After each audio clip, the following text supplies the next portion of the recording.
Peut-être que vous vous demandez comment ce texte est lié au sujet du jour, la technologie, des démons, des poissons. Bonne question.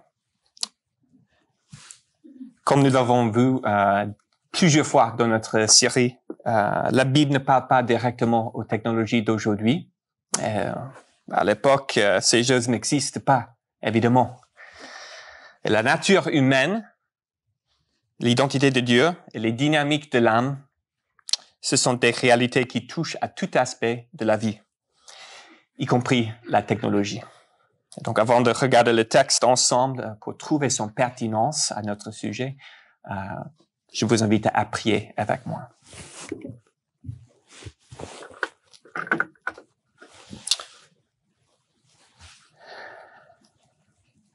Notre Père, nous habitons un monde qui change rapidement. Et où il y a des avancées technologiques chaque mois qui sont à la fois enthousiasmants et au même temps terrifiants. Nous voulons bien vivre dans ce monde fluctuant et donc nous te demandons de nous remplir avec une sagesse et une espérance qui ne vient que par ta parole. Enseigne-nous ce matin pour qu'on puisse te glorifier dans notre manière de penser et dans notre utilisation de la technologie. Amen. En me préparant pour cette prédication, j'ai pris un café avec l'un des parents d'élèves de la classe de ma fille qui travaille justement à Google. Et en discutant de l'IA, il a partagé que l'un des défis pour le développement des nouvelles technologies, c'est l'alignement de l'intérêt de l'IA avec les intérêts des êtres humains.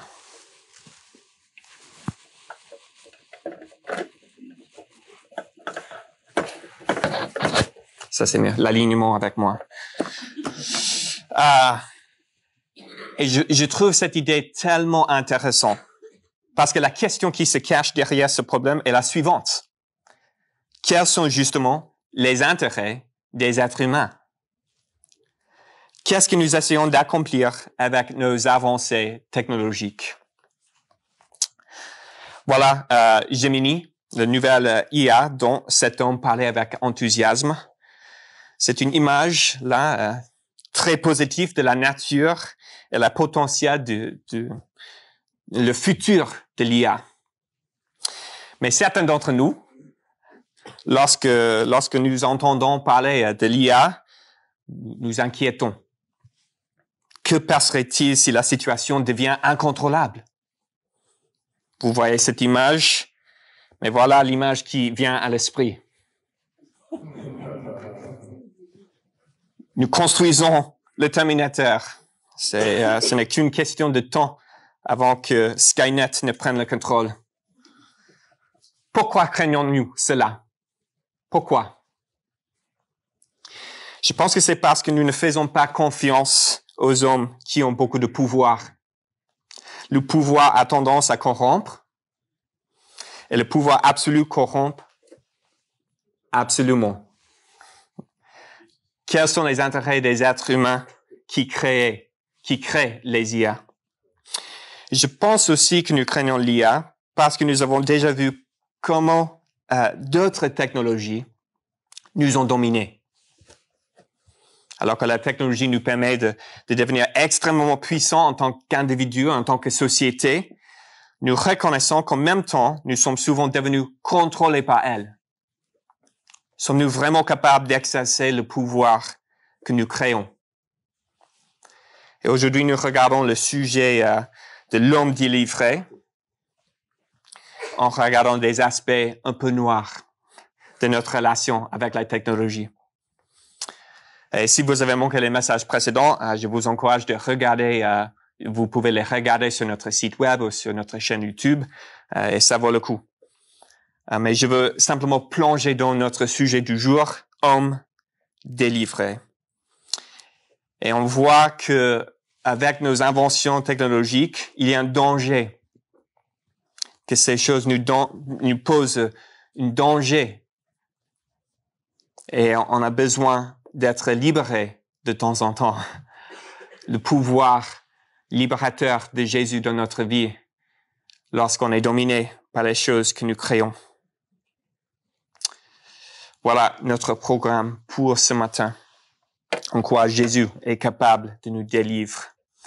On voit de versets 1 à 6, l'homme indomptable, mais dominé. Et au verset 7 à 13, il est délivré par le Dieu qui domine tout. Et verset 14 à 20, c'est Dieu qui inspire la crainte ou l'admiration. Voilà le projet pour ce matin. Commençons avec les premiers versets 1 à 6, l'homme indomptable mais dominé. Marc nous raconte un voyage de Jésus avec ses disciples dans la mer de Galilée. Il vient d'arriver de l'autre côté de la mer dans un territoire habité par des païens, des non-juifs qui adoraient des idoles et d'autres dieux, et non pas le Dieu d'Israël, le vrai Dieu. Et dès que ses pieds touchent le sol, Jésus est confronté par un homme terrifiant qu'on nous dit est possédé par un démon. Et pour beaucoup, la croyance aux démons remet immédiatement en cause la Bible. Nous ne croyons plus aux démons dans le pays des Lumières, non? Et pourtant, selon un sondage de l'IFOP publié il y a quelques années, près de 70% des jeunes Français âgés de 18 à 24 ans croient aux parasciences, dont l'astrologie, la numérologie, la lecture sur la paume de la main, la voyance, la cartomancie, et c'est une tendance à la hausse depuis 20 ans. Il me semble que nous sommes attirés par le monde spirituel, même dans un pays laïque et largement athée. Nos présupposés matérialistes occidentaux n'ont pas le pouvoir de tout expliquer, et on cherche les réponses ailleurs. Il y a des forces spirituelles des ténèbres dans ce monde qui nous influencent. Et c'est justement ce que la Bible appelle des démons. Ce sont des anges créés bel et bien de Dieu, par Dieu, qui se sont révoltés contre lui et qui incitent les êtres humains à les rejoindre dans leur rébellion. Et dans ce texte que Marc nous raconte, on ne dit pas comment cet homme est venu à être habité par un démon. Mais ailleurs dans la Bible, les démons sont associés à l'adoration des idoles, des faux dieux païens. Et nous voyons aussi que les personnes qui vont à l'encontre de Dieu se retrouvent souvent influencées par ces démons.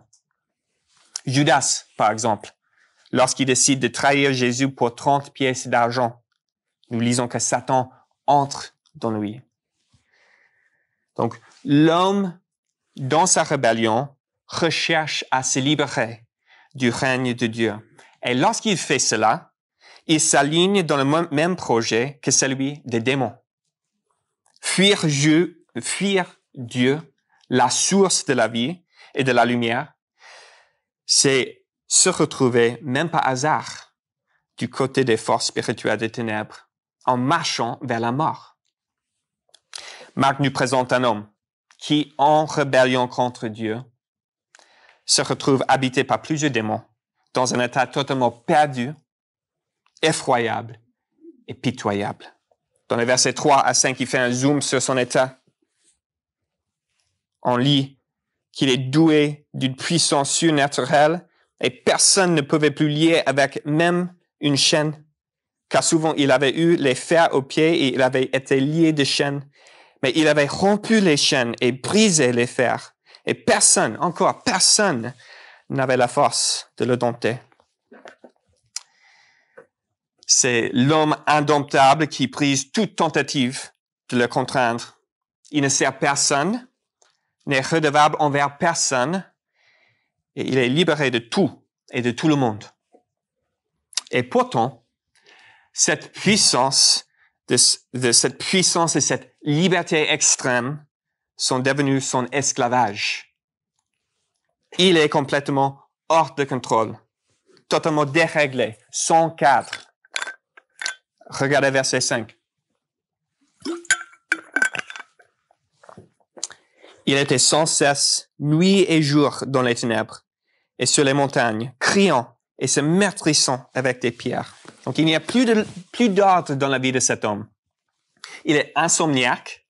Nuit et jour se mélangent. Il habite dans les montagnes, loin des êtres humains, coupé de toute relation chaleureuse. Il n'est plus parmi les vivants, mais il habite dans le lieu des morts. Il est comme s'il était à moitié mort, loin de la vie pour laquelle il a été créé. Et l'esprit qui demeure en lui est impur, ce qui signifie que c'est un esprit qui ne respecte pas le cadre donné par Dieu et donc n'est plus pur, mais pourri et mauvais, corrompu. Enfin, nous voyons qu'il est un danger pour les autres et pour lui-même aussi, et il s'inflige des blessures. L'homme augmenté par les forces des ténèbres est un homme terrifiant, pitoyable et autodestructeur, indomptable, mais dominé. Et maintenant, pour nous tourner vers notre sujet,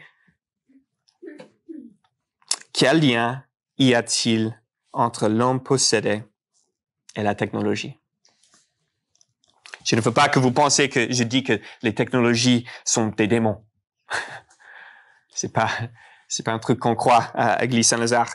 Évidemment, on a déjà établi que la technologie en soi n'est pas une mauvaise chose si elle est développée et utilisée pour des fins qui glorifient Dieu. Le problème n'est pas la technologie, mais le cœur humain qui est en révolte contre son Créateur. Et ce que je veux tirer de ce passage sur l'homme avec un démon, c'est le fonctionnement du pouvoir lorsqu'il est aligné avec l'homme en révolte contre Dieu. Le démon est un être puissant qui inflige un effet dévastateur sur l'homme. C'est un peu comme le cas extrême qui nous montre ce qui se passe lorsque l'homme, dans sa rébellion, est imprégné de la puissance, de puissance. Il illustre pour nous les dynamiques de pouvoir dans les mains de l'homme pécheur. Parce que la technologie n'est rien que du développement qui nous donne plus de pouvoir. Elle nous permet de faire plus, avec moins, plus vite, plus facilement, plus loin, plus grand, meilleur. L'homme augmenté. Et derrière notre recherche de nous libérer, de pousser nos limites, de briser les cadres et d'augmenter nos capacités, il est souvent question d'un désir caché de nous libérer de Dieu. Et la technologie en tant que pouvoir fonctionne comme un facteur dans les mathématiques où notre rébellion et notre capacité pour le mal est multipliée par elle avec des conséquences qui se retournent contre nous. Et c'est ce qui rend notre relation difficile avec les technologies. Elles nous permettent de devenir plus puissants, indomptables, et pourtant nous avons l'impression d'en être de plus en plus esclaves, dominés par les mêmes choses que nous avons créées justement pour nous libérer. C'est comme les méchants dans les films Spider-Man. On a Doc Ock qui, dans son orgueil, pousse ses inventions technologiques aux limites, perd le contrôle et finit par être repris par sa propre création. Ou Norman Osborn, qui dans sa quête de pouvoir prend des drogues expérimentales, ce qui le rend mentalement instable et qui l'amène à être habité par la bouffon vert, une figure démoniaque. Nous ne sommes pas si différents.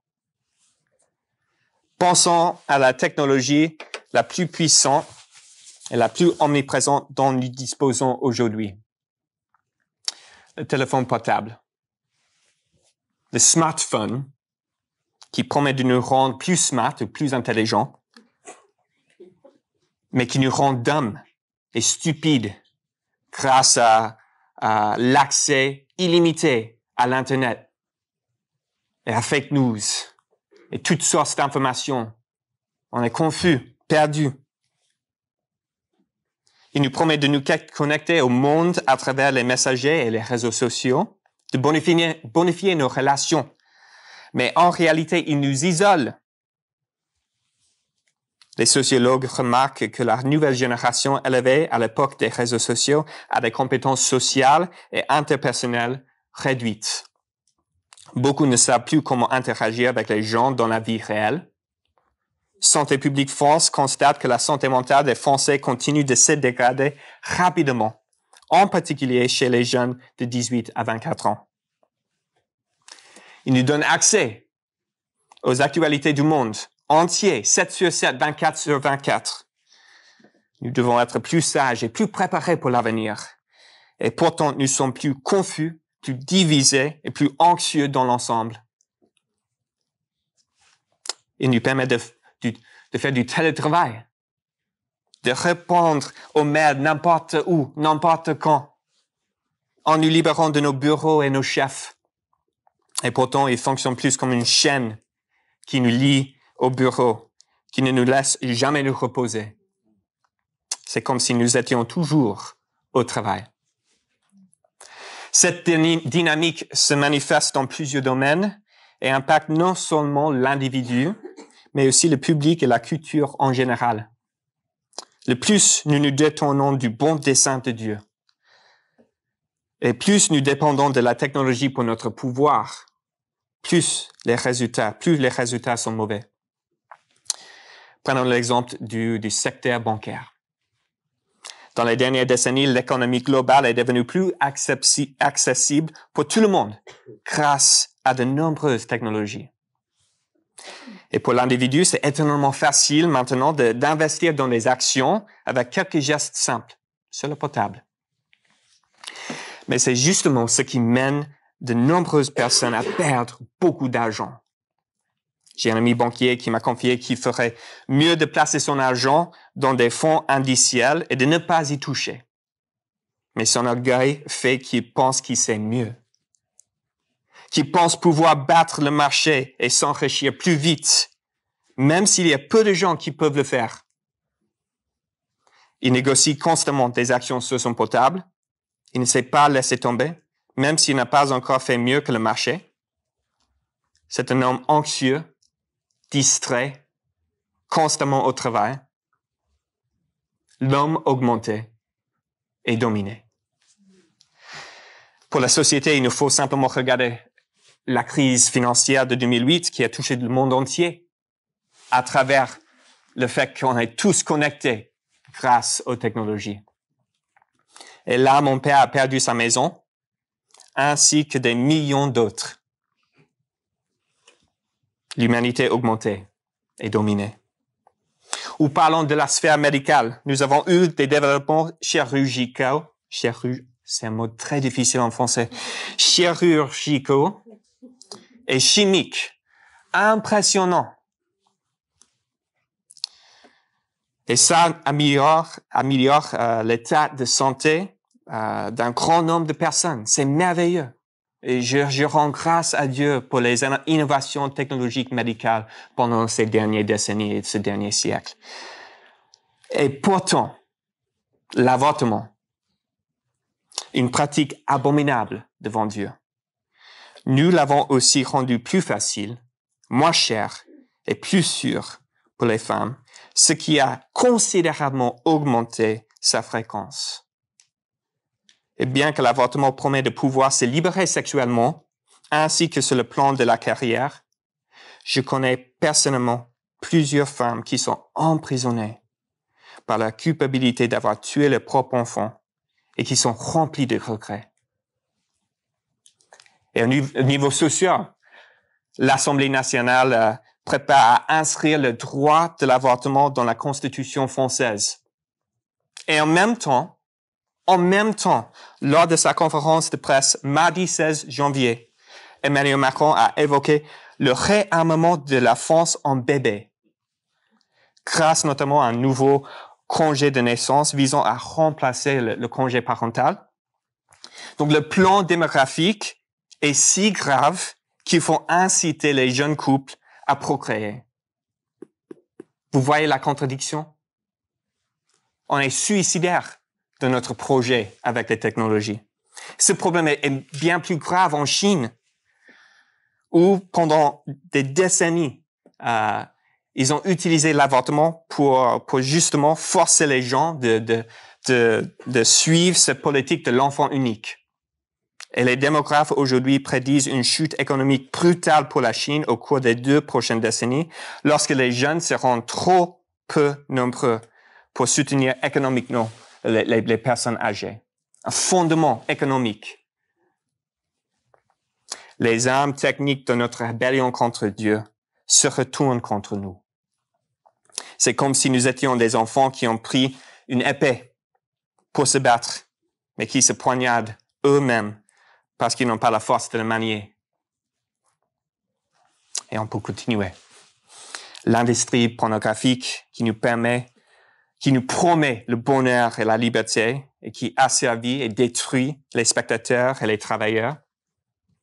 La bombe atomique qui devait nous libérer de la guerre, mais qui nous fait vivre en permanence dans la crainte d'être évaporés.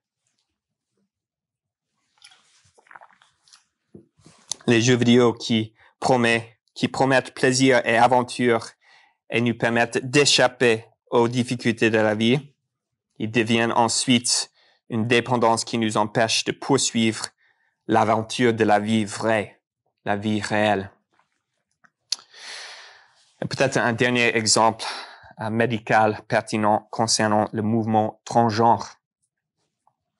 La promesse de pouvoir même changer son sexe pour se libérer même des contraintes biologiques et intrinsèques et pour aider les gens à sortir de leur dépression.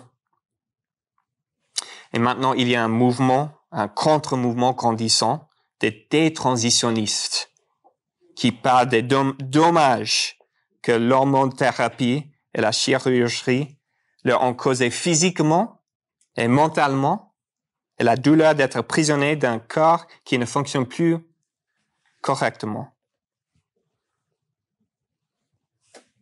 C'est un pouvoir déréglé qui entraîne même l'automutilation. Pas de frontières, tout puissant et pourtant esclave. Marc nous montre par la démoniaque la nature de l'humanité et de notre monde dans notre rébellion. Nous ne sommes pas faits pour être des créatures toutes puissantes. Nous sommes créés pour être dépendants de notre Créateur et interdépendants les uns des autres. Et la seule chose qui peut vraiment nous secourir de notre état pécheur autodestructeur n'est pas une technologie, mais c'est une personne. Dieu seul a la puissance de nous sauver de nous-mêmes, de nous délivrer du mal. Et c'est ce que nous voyons dans cette deuxième partie, délivré par le Dieu qui domine tout. Donc cet homme qui est hors de contrôle et qui terrifie tout le monde, il tombe aux pieds de Jésus et se met à implorer sa miséricorde. Il est soumis avec un mot. Et on voit que Jésus n'est pas simplement un paysan galiléen. Les forces spirituelles le reconnaissent tout de suite. Il est le Fils du Très-Haut. Il est divin. Le Fils de Dieu qui est supérieur à tout autre pouvoir dans ce monde. Jésus est celui envoyé du ciel pour sauver l'humanité dans sa rébellion. Il va juger les ténèbres et nous restaurer dans un état de paix.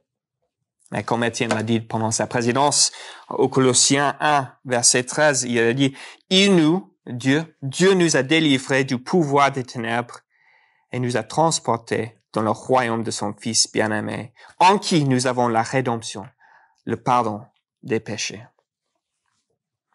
Jésus nous donne de l'espérance que peu importe l'ampleur des ténèbres dans votre vie, dans notre vie, il a le pouvoir de les vaincre.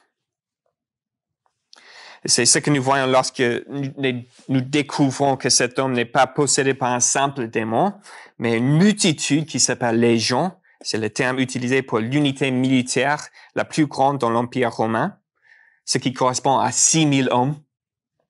Donc même dans un combat à 6000 contre 1, Jésus gagne. Légion fait plier le genou.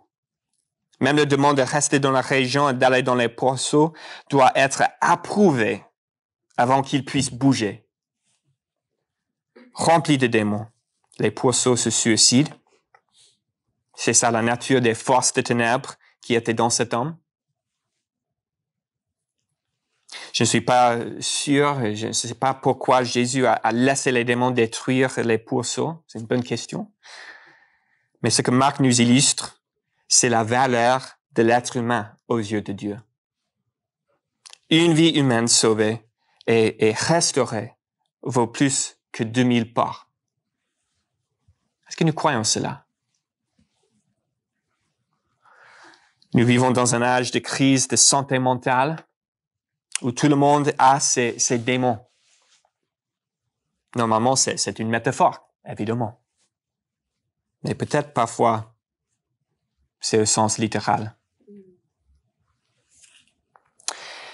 Et peut-être vous avez vécu des moments dans votre vie où vous vous sentiez totalement perdu et emprisonné à vos propres désirs noirs.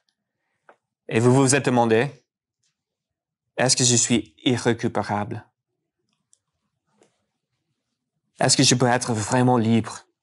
Libéré de mon obsession aux réseaux sociaux, de l'opinion des autres, libre de mon addiction à la pornographie, libre de mes tendances autodestructrices, de ma culpabilité, de ma honte.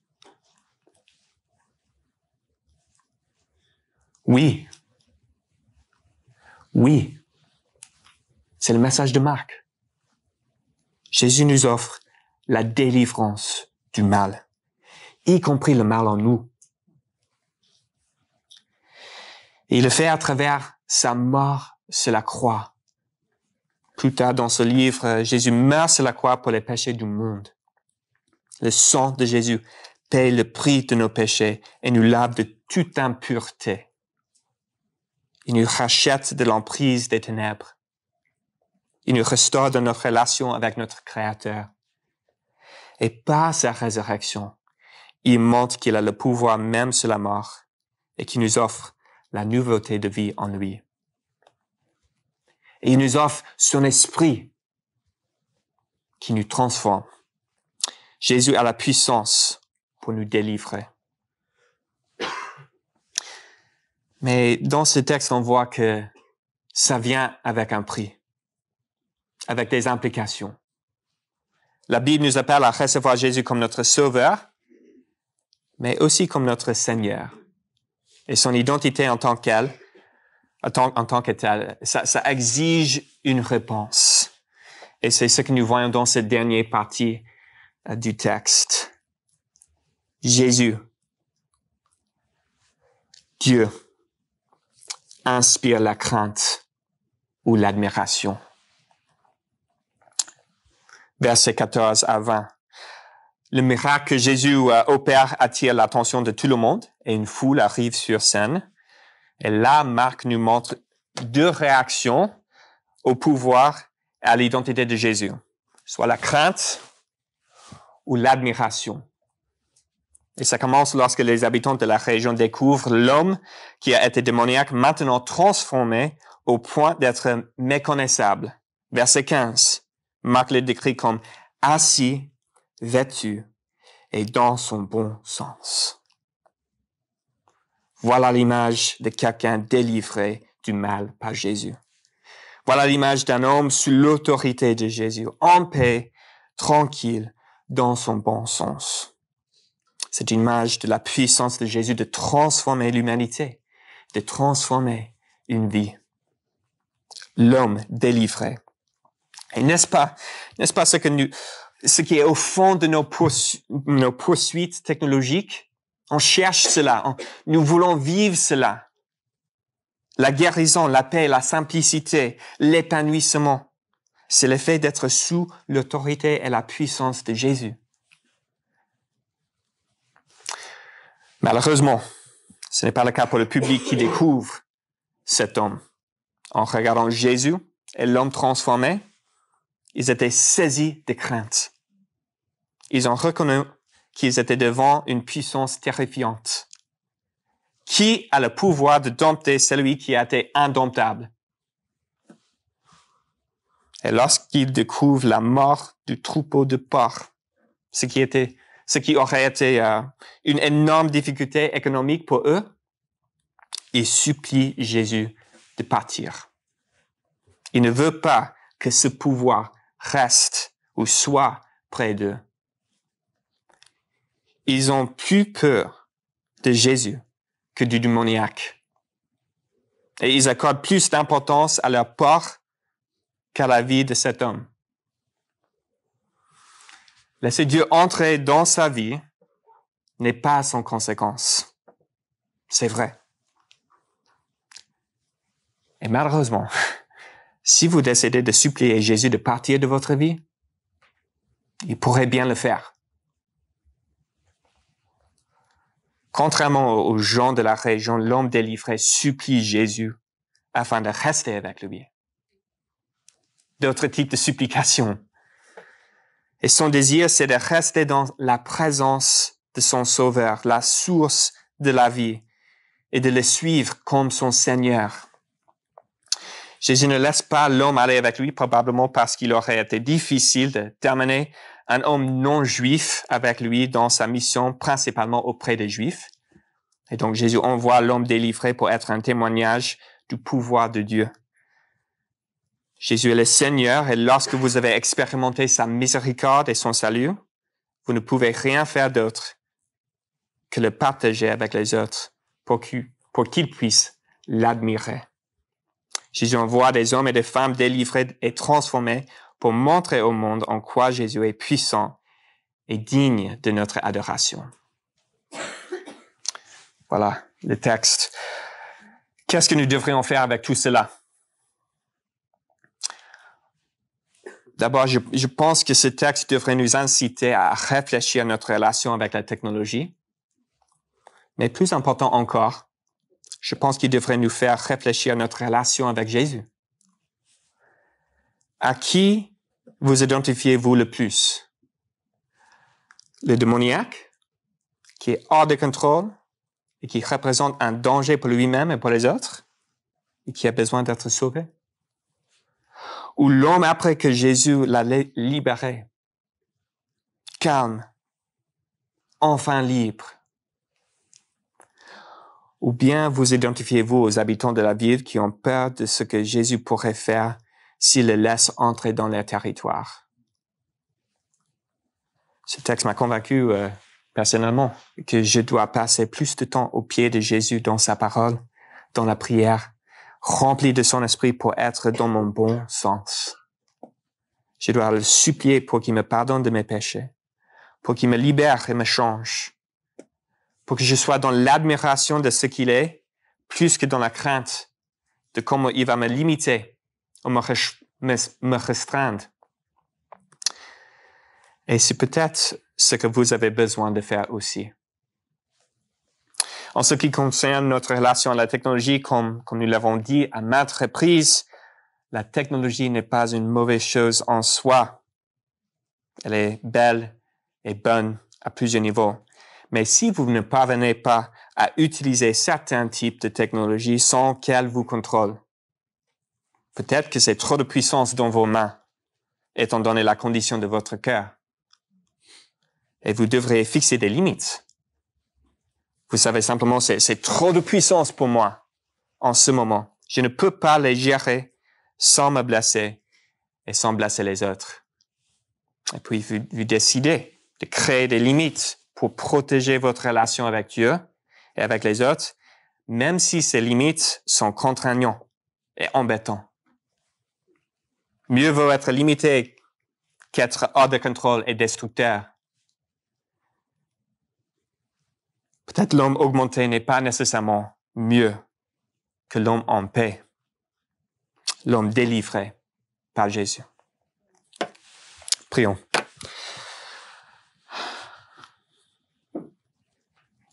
Notre Dieu, notre Père, notre Créateur, pardonne-nous nos péchés. Pardonne-nous toutes les façons dont nous avons abusé de ta création.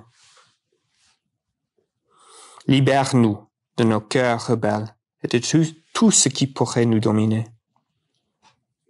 Nous voulons que tu règnes sur nous. Nous voulons la paix qui vient en te suivant et en étant remplis de ton esprit. Donne-nous la sagesse de savoir comment gérer le pouvoir que nous donne la technologie du XXe siècle. Et donne-nous la force et la discipline nécessaires pour le faire. Et Seigneur, aide-nous à témoigner par notre vie que tu es le Dieu qui nous délivre du mal. Amen.